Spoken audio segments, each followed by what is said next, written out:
তার মধ্যে আল্লাহ রাব্বুল আলামিন এই সূরাটা দিয়েছেন। আলহামদুলিল্লাহ বলেন। কোরআন কারীম নাজিল হয়েছে দুটি শহরে। বলুন তো কি কি? একটা হলো মক্কা মুকাররমা, আর একটা হলো কি? মদিনাতুল মুনাওয়ারা। মারহাবা। কোরআন কারীম দুটি শহরে অবতীর্ণ হয়েছে। হয়তো কোনো একটি পরিপূর্ণ সূরা মক্কা শরীফে অবতীর্ণ হয়েছে, না হলে পরিপূর্ণ সূরা মদিনা শরীফে অবতীর্ণ হয়েছে, অথবা অধিকাংশ সূরা মক্কা শরীফে যদি অবতীর্ণ হয়ে থাকে আর কিছু অংশ যদি এর বাইরে হয়ে থাকে সেটা মক্কি বলে ধরা হবে। এই হিসাবে আল্লাহ রাব্বুল আলামিন এই সূরাটা মক্কা শরীফে অবতীর্ণ করেছেন। কয়টা বৈশিষ্ট্য গেল? তিনটা বলে ফেলছি অলরেডি। 4 নাম্বার, প্রত্যেকটা সূরার আয়াত সংখ্যা আছে। প্রত্যেকটা সূরার আয়াত সংখ্যা আছে। একদম সহজ সূরা। আমরা প্রতিদিন 32 বার যেই সূরাটা পড়ি, সূরাতুল ফাতিহাতে বলেন তো আয়াত কয়টা আছে? মাশাআল্লাহ। কয়টা?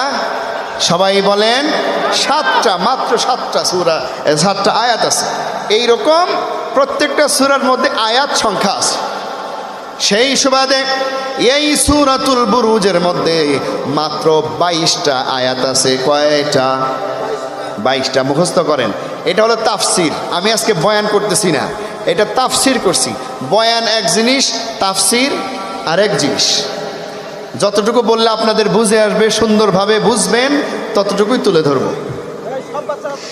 এই সূরার মধ্যে আয়াত সংখ্যা কত বললাম? 22টা।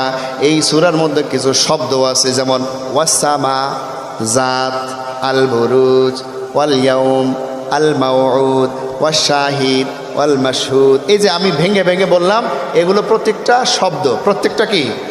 ইংরেজিতে এটার কি বলা হবে? ওয়ার্ড, তাই না?